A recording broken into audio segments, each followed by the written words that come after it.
May pagdududa ka ba sa relasyon ninyong dalawa ng partner mo?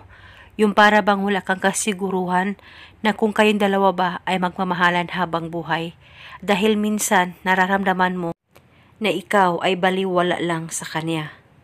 Gusto mo ba na ikaw ay hinding-hindi niya pakakawalan kailanman?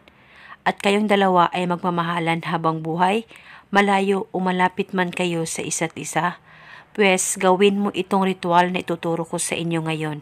Ito'y napakasimple at napaka-epektibong ritual basta magtiwala ka lang.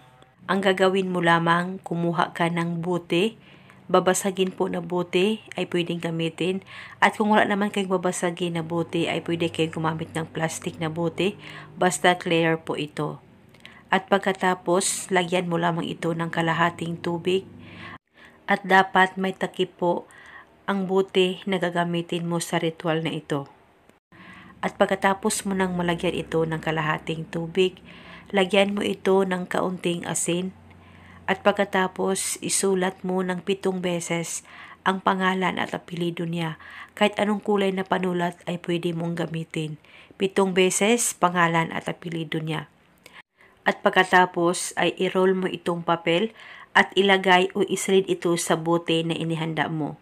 At nang malagay mo na ito, hawakan mo saglit itong bote, ilapit ito sa baba mo at ibulong mo ang mga salitang ito.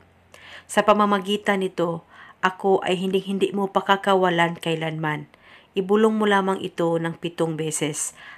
At pagkatapos, pwede mo na itong takpan at itago ito sa damitan mo o dalhin mo ito kahit saan ka man magpunta, itago ito pang matagalan.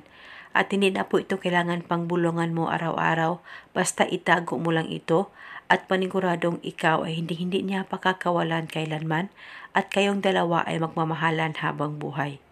At gawin ito sa kahit na anong araw o oras na gusto mo. At ito muna sa ngayon, maraming salamat po sa panonood. May God bless us all.